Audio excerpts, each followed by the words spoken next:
Hello everyone and welcome back to the finale of Let's Play Bayonetta's campaign story mode, where we have to take down the resurrected, well, not exactly resurrected, but this physical shell that's meant to house the body of Jubileus, the creator of the universe. So, here we are, taking on the goddess of the world. So, what she's going to do is give us a battlefield that's this sort of sphere in the middle of space.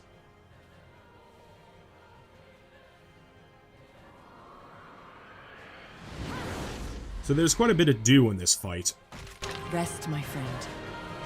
I'm off to get that black cat. She'll normally start off by doing this.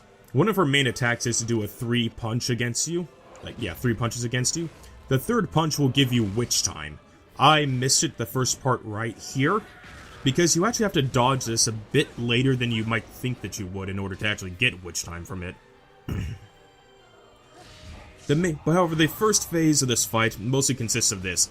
Throwing down some of her hair tendrils, and they'll start to throw different elemental attacks at you. Right there, they shot out blue orbs, kind of like the orbs that Baldur uses to trap Bayonetta. That's why you want the lightning Durgas on your feet, because it will negate any of the lightning damage that comes down after you. Now, at this point, you were being attacked by fire and stuff from the thing that was summoned in the middle. Oh yeah, she's summoning these little meteorites that come after you. So if there's 3 arms that come down and you see a ball gathering in the middle, that's what it does. Well, it's one of them. This one throws out ice balls, some of the easiest to dodge. And as you can see, there's these annoying little robot ship heads that are constantly hound after you. They try to ram into you and you can get witch time from them, which is really nice. However, when you're fighting, I think I got lucky there, deflecting one of those meteorites of the moon of Mahakala. Yeah, those tendril things do not shield you from anything that comes after you, so don't try to use them to hide behind anything. But they also do things like shooting fireballs and ice balls at you, and they all give you witch time. So I got witch time by dodging that little robot head there. So if say 3 arms come down, you can see say a ball generating kind of in the middle of them. That's when you can kind of tell that something's going to be shooting at you. This one, however, likes to throw a Firebird Phoenix at you. It does not give you witch time. I've tried. Or at least I think it doesn't. Now, as you can see here, I actually have the Gaze of Despair equipped. You can tell because her halo color has changed to red. The reason why I do this is because when you dodge her third fist, you get twice the amount of witch time more than you would if she isn't aggroed at you. See, I was able to build up my combo to about a 9.9 there. I can only build that up to about half that amount if I didn't have her aggroed. So, and you actually need a pretty decent combo amount for this fight to get a platinum for it. So, it really doesn't make the fight any harder to have the Gaze of Despair equipped, so. And here's another one of its last attacks. They shoot ice meteors at you, and this laser stream at you. It's a very thin stream, and it's pretty easy to avoid. But those are pretty much all the things that she does, that she shoots at you from her, these tentacle, hair tendrils, those, elemental things that she shoots at you. This is what the entirety of the first phase consists of. And after you've beaten up the faces on her tendrils enough, you'll go into the next part of the fight. She turns the entire sphere into a lava sphere, and this is another reason why you want the Durgas on your feet. Switch them to the fire Durgas, and you could run on the lava without getting hurt, and you could avoid all those lava streams that'll hurt you. There are only 4 hair tendrils here to fight, and they're always in the same location. They shoot fireballs at you, which can give you witch time, but it doesn't really help all that much in my opinion. But yeah, this is why I use that, because you can just land right on the lava floor and just negate all the damage. If you go on, say, the actual, rock paths to go to the faces, you have to go against more, say, lava eruptions and, lava streams that can hurt you. So, I just take the lava road and avoid them. Then after that, she will bring up a series of platforms that will allow you to smack her in the face. And this is what's going to be repeated for the next 2 parts. You simply just have to quick time event jump your way up to her face, and just smack her up. After that happens, you'll be put into witch time, and it'll allow you to smack her face even more for a little bit. I'm not sure if the Gaze of Despair increases the amount of time you can actually you actually have witch time against her during that sequence, but it can't really hurt. Now she's going to change it to an ice elemental sphere. Again, the hair tendrils are all in the exact same locations. However, for this part of the fight, I switch over to having the Odette ice skates. Because similar to the fire Durgas from the last part, having the Odette ice skates on negates any damage that can be done to you when you touch the icy parts that aren't on the rocks. Again, the hair tendrils are all in the same place, they're all easy to find. The dodging or like blocking the ice rocks will give you witch time. Now, watch my health bar carefully, because something crap's gonna happen, and I didn't even notice it. Against this fourth guy, oh yeah, all the tendrils, they have this one attack where they jump up where they kind of like lift themselves from their place and just jam back down. That creates a little attack wave that you have to avoid, as seen right here. See that? I took one hit of damage as I delivered the final blow against it, and I didn't even notice that I got damaged. See, look at my life bar. It is such a small amount of damage, I didn't even notice like the little graphical flurry that indicated that I had got hit. I didn't even know that I got hit until past the checkpoint. So, that cost me a pure platinum for this run. I was actually trying to show you, like, say, how best you can do against this boss fight, but because I didn't even notice that I got hit, that's the one thing that kept me from getting it to you. So, that's the end of that verse. So yeah, that really pissed me off when I found that out later. Now now we go to the worst section of the entire fight. This is the first checkpoint that you get. Yes, if you screwed up any time before, you have to start all over again through the first phase and through the fire and ice spheres. You only get a checkpoint once the thunder part starts. Theoretically, what you're supposed to do is go to the edges of these platforms and jump around and smack all the tendrils like you've done before. Like, these little lightning streams will come down, like the witch statue lightning that gets you witch time. These give you witch time too. You'll be chased by those little robot head ship things as well, if they can catch up to you. As you can see, this seems to be going fine, but the bad part of this is that sometimes the prompt to jump from platform to platform will just completely screw you over. Watch, see? I'm trying to jump over there, sometimes a prompt happens, I jump, but it just doesn't register for some reason, and you end up getting hit. And so that looked okay. And look, if a lightning thing attacks one of the small rock platforms that you're on, it'll destroy it, and you'll have to fall and take damage. So, there you are, just waiting to, try to jump to everything, and it's completely dependent on whether or not it'll actually let you jump or not. Because, I mean, yeah, this footage makes me look like I'm playing like an incompetent, but I'm not. I'm pressing the jump button as soon as I see it, but the prompt just goes away whenever it wants to. That's what makes this part terrible. And you see those little whirlwind that just flew by? Be aware of those, because before I recorded this, I didn't know you could actually be damaged by those. And oh yeah, wear the lightning durgas on your feet, because they shoot these lightning spheres at you that put lightning on the ground. But yeah, sometimes when you're just desperately trying to get over to the next platform, waiting for the prompt to actually work, you jump, and you could just jump right into a tornado and get hit. I didn't even know you could get hit by those things until that exact moment when I recorded it.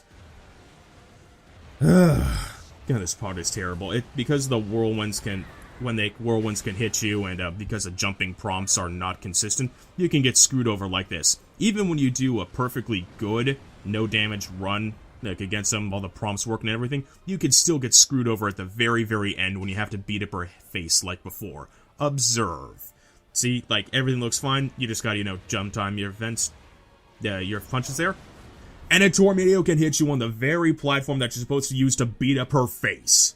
I was so pissed off when that happened, because I needed to start all the hell over again. So now this is the actual successful attempt. I'm sure you guys might be getting bored of just watching me just jump from platform to platform, beating up the tendrils in this section, but oh man, this part sucks, because sometimes the jumping prompts will send you, like, to platforms back and forth, or sometimes around in a circle. Really, the biggest problem with this section is the inconsistency of the jumping prompts. Because that's the only way you could get to them. Like, going into the Crow Within can't really help you get to any of the platforms, I find. The wind is too strong, it'll blow you off course and everything. If the game just doesn't want you to jump, it won't, so you can get screwed over so badly because of the jumping prompts. This part is really quite terrible. Sometimes when you go through it, you can have no issue. Other times, the game is just gonna screw you over just because it can. This part's really bad because it's so inconsistent. I really hate this section. It's the worst part of the boss fight by far. First time I played this, like, long time ago, oh, I just had the worst time. I thought this was just a horrible boss fight. See, I'm trying to jump here. I'm trying to wait for the prompt to happen so I could jump. I was glad that I was able to deflect one of those guys' attacks. Oh man, this part is so terrible. But thankfully I don't get hit by a bullshit whirlwind, like, on the actual platform where you're supposed to smack her face this time, so... Right here is where you're supposed to, start beating her up, and see, like, you take her out really quickly once you're on that part. So if I had, like, one more hit that last time that whirlwind didn't hit me, I probably would have succeeded at that point. But yeah, that part's over. Now here's the kind of like the second main phase of the fight. She once again does her 3-hit combo with her punches. And once again, dodge the third one at the right time. Like I said, you have to dodge when it's pretty close to you or else you won't get witch time. And if you have the Gaze of Despair equipped, you can build up a combo just like that. Now, she has 2 new attacks during this phase, and you're about to see the first one. When you hear that sound, wait a second, then do some afterburner kicks into the air and turn into the crow within. If those vortexes hit you, you will turn into Cereza, the little girl again. Yes, you will change to her character model, and she will run about, and she will immediately start trying to punch you. She will always start punching you after the whirlwind attack, even whether or not she hits you with the vortexes. And yeah, as a little girl, you're probably going to get hit because if you press the dodge button, you're just going to stumble. You're going to trip all over like little Japanese girls tend to do in a lot of media. So, which means it is possible to avoid, like, say, her fists when you're as little Cereza, but it's not easy and it's not likely, so that's why you really need to make sure you dodge those. But that's one of her 2 new attacks during this phase. And like before, she will throw down her hair tendrils and you will be expected to smack the faces on them again. Those shot just plain old fireballs at me, so... Now, this is her other new attack. She puts all of her hair tendrils down. When she does that, run. Run as fast as you can. That black vortex down there will kill you in one hit. You will just, boom, your life bar will just drain, you will fall through the sphere, and you will die. You will have a moment to pause the game and, like, reset to the title screen, so it's not an instant death in that sense, but it does kill you pretty quickly, so be careful.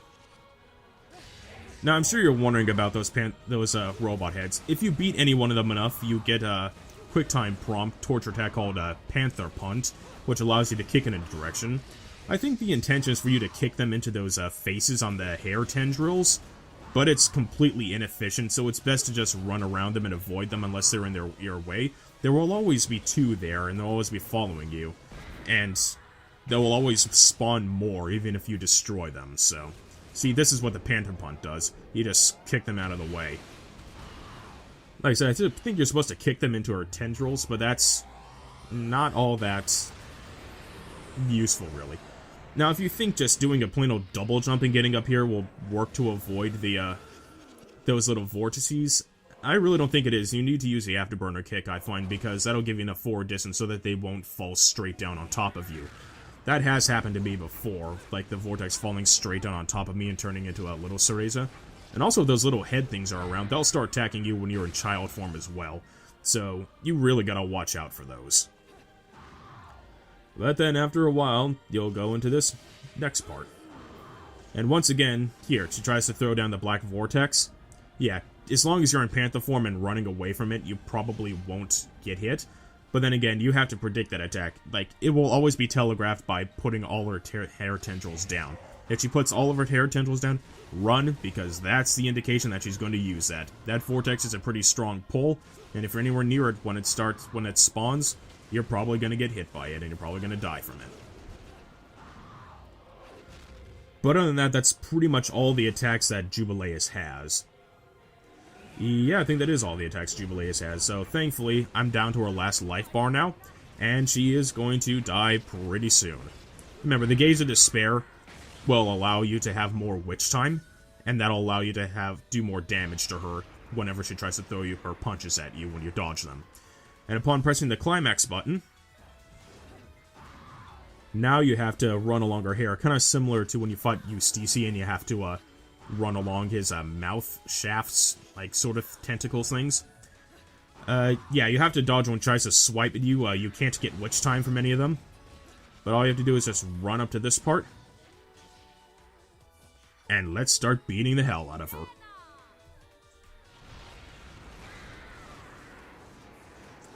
Now, I use Shiraba here because, I mean, we've pretty much got all the combo we need, so it's just good to take out her face. Sometimes those little head bullets will try to attack you while you're on that part, trying to take down the last of her life bar.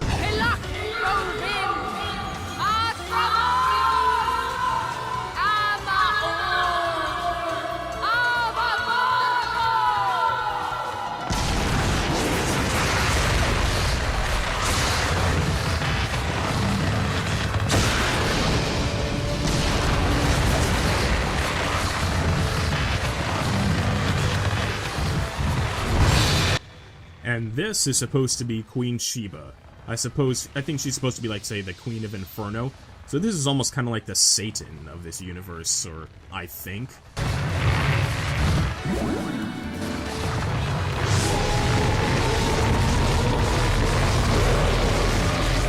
So yeah, just tap that button once with the torture attacks, and you immediately get a 10,000 credits bonus, and you'll punch the soul out of the shell.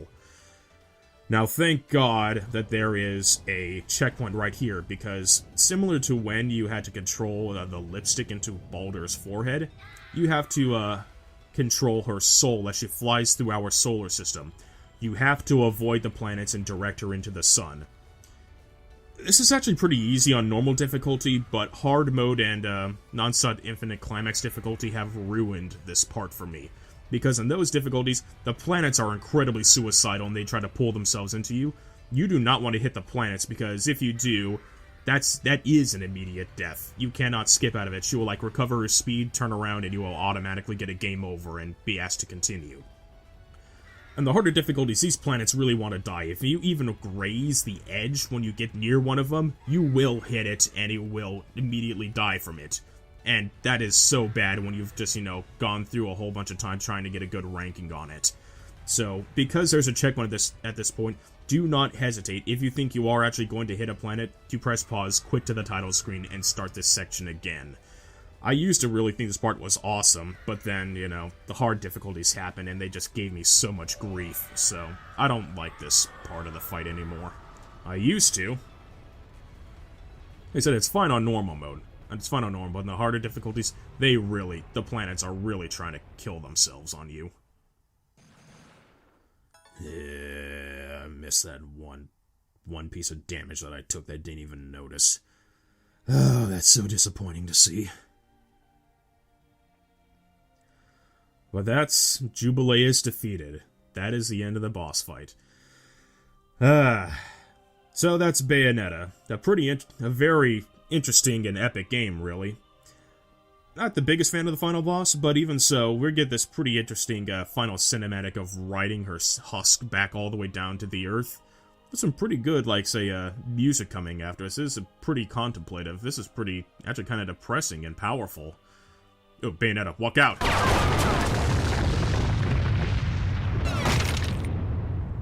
Unbelievable. We managed to stop this abomination, and it's still going to destroy the world. John!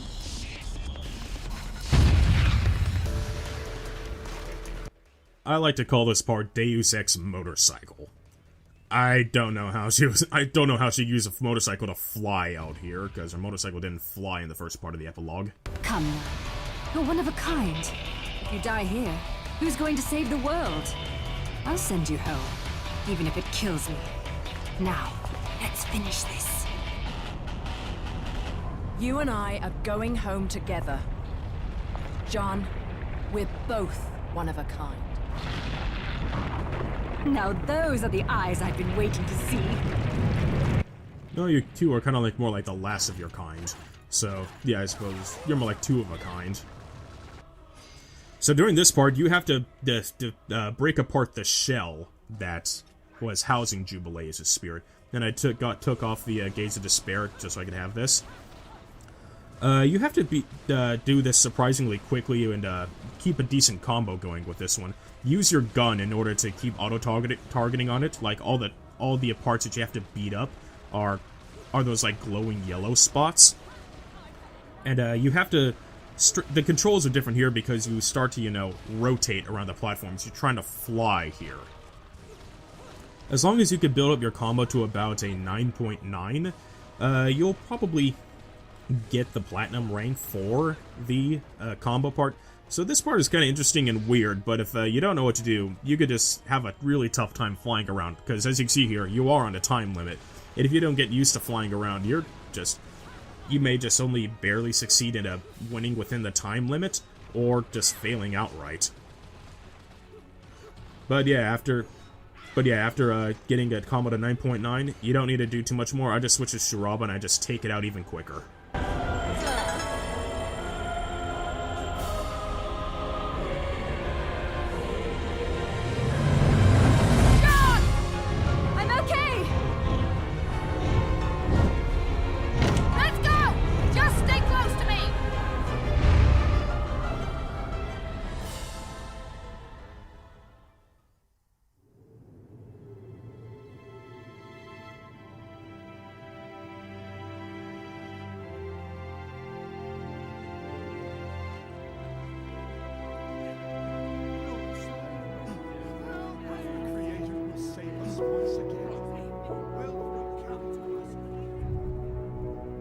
Okay, this is getting ridiculous.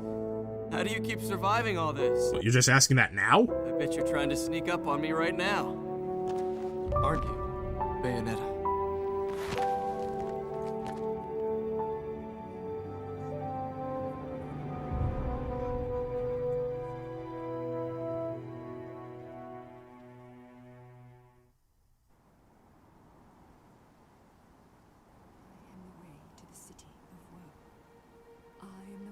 To eternal sorrow. I am the way to a forsaken... No rest for the wicked. But at least she's at peace. Back in the box she came from. And I guess I'm gonna have to find a new racket to line my pockets. No bonus for old Enzo this time. As fucking usual. You know how it works with witches, Enzo. They make a deal with the devil, and when they die, the devil gets his due. You get sucked down into hell and wandering around scared shitless for eternity. Kinda comes with the territory. Why are you telling me this? Is this not why we are standing here? Praying for her soul to rest in peace? I better not be out here catching a fucking cold if these prayers don't mean nothing.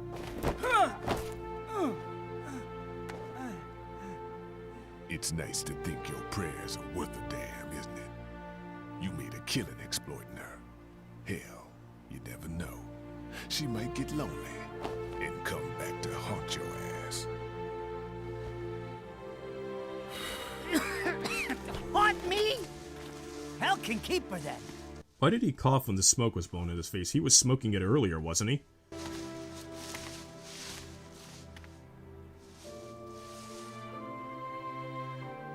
I said I'd never give up chasing you. I just never thought the chase would end like this.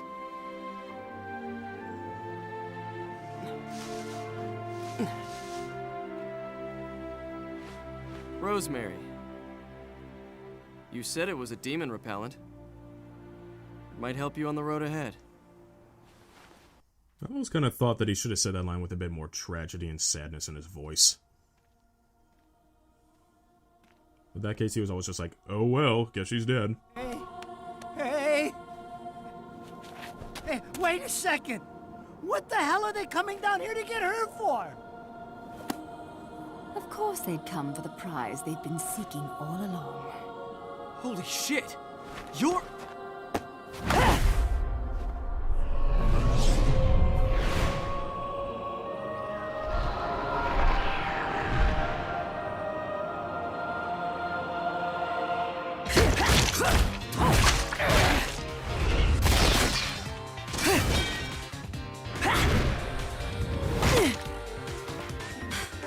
This looks ridiculous on me.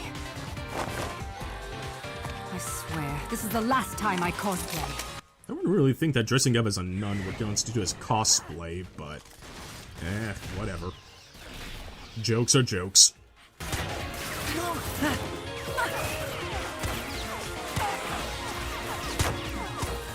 hear that? That's your cue. Will you hurry up? Don't tell me you fell asleep in that thing again. Hey, what the? You gotta fucking be kidding me! You're telling me she's...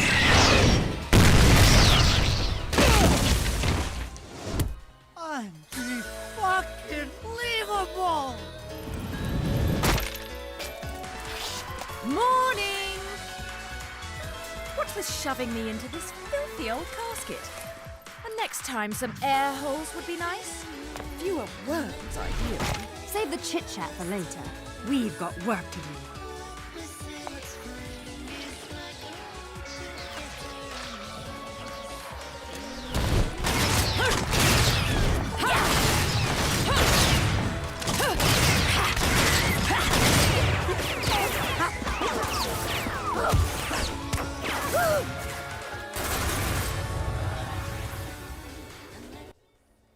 Luca, don't you think you should be, trying to hide too? I mean, there are bullets and angel attacks going everywhere. I mean, Enzo was scared. How about you? No, so you're just gonna stand there and enjoy the show. Well, look, I don't entirely blame you, man, but even so, you're still as vulnerable to all those bullets as anyone else. You're not listening to me, are you? You're just watching the, 7'7" witch just kill things, aren't you? Whatever. That's your choice, I guess. Bet you're glad she isn't dead, so you might actually get a chance to have sex with her later, don't you? You didn't kill my father. Now I feel perfectly fine wanting to have sex with you. Extra ingenue?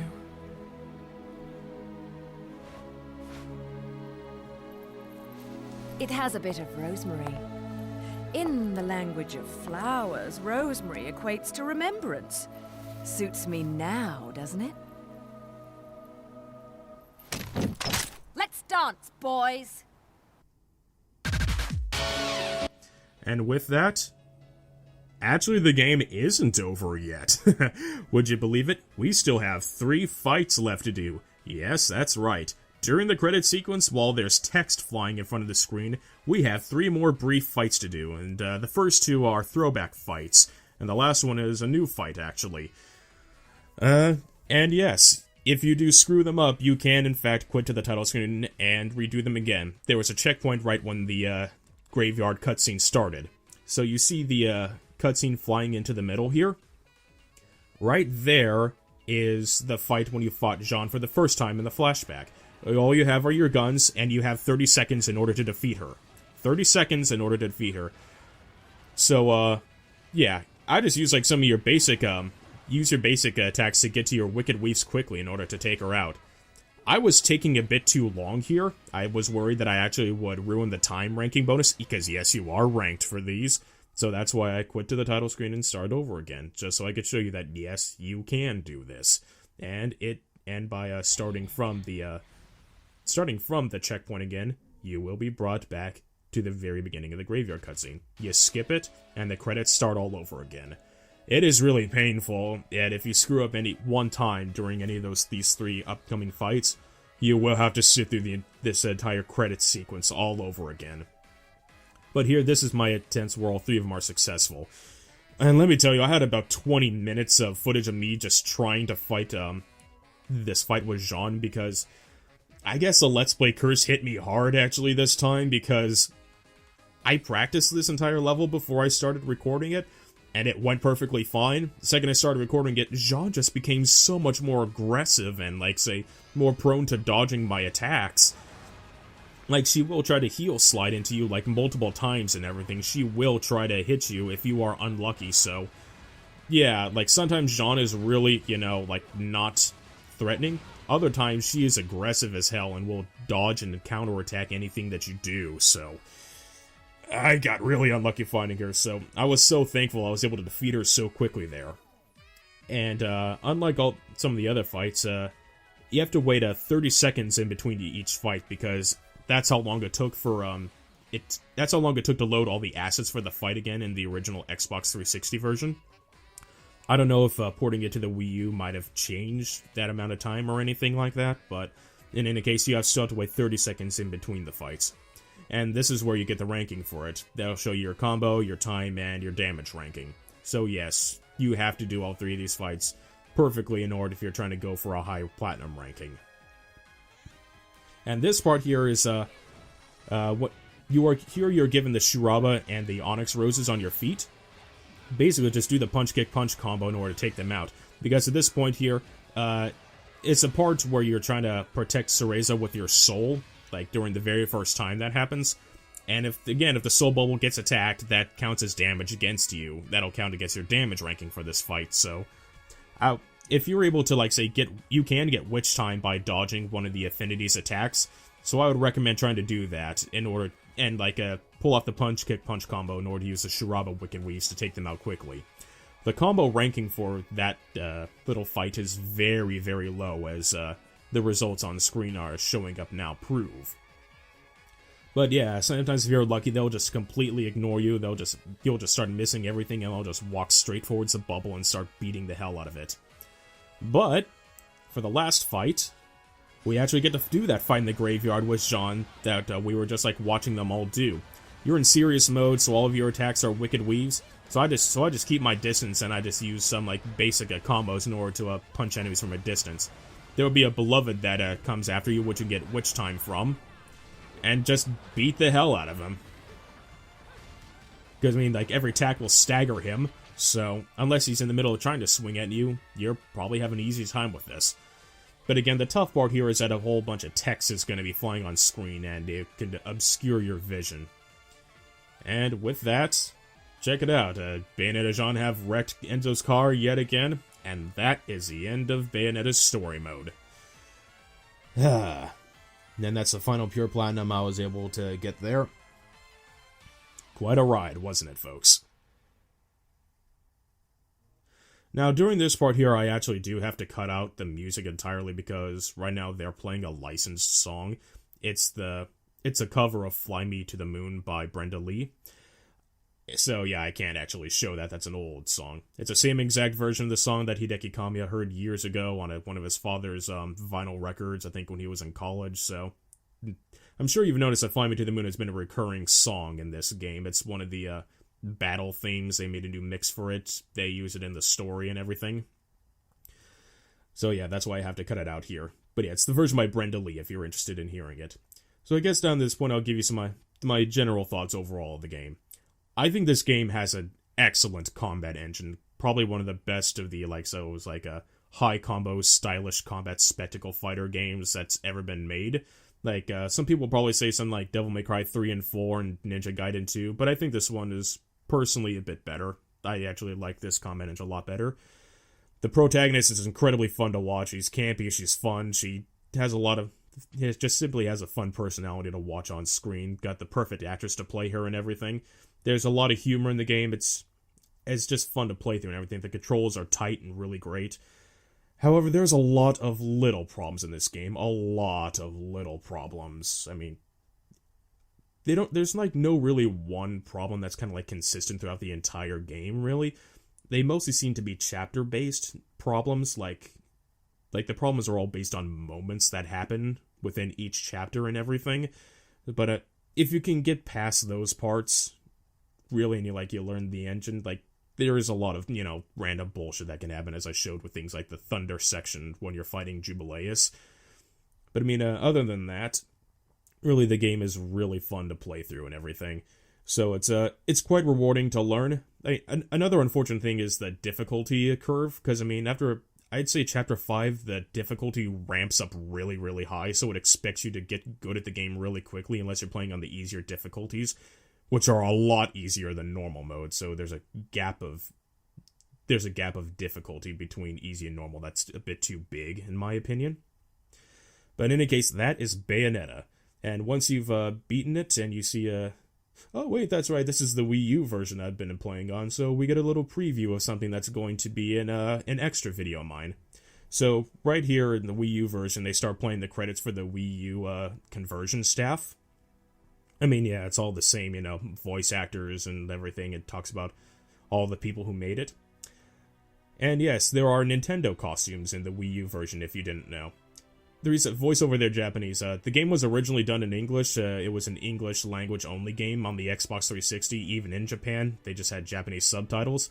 But they created a Japanese dub for this game because of the success of the Bayonetta Bloody Fate anime movie that's an adaptation of this. I might talk about that on my main channel, Shogun Gino. I wasn't really too big a fan of it, but I think it's something worth talking about in terms of adaptation. But yeah, as you can see here, there are 4 Nintendo-themed costumes you could put a Bayonetta and Jean in this game. They are Princess Peach, Princess Daisy, Link, and Samus Aran.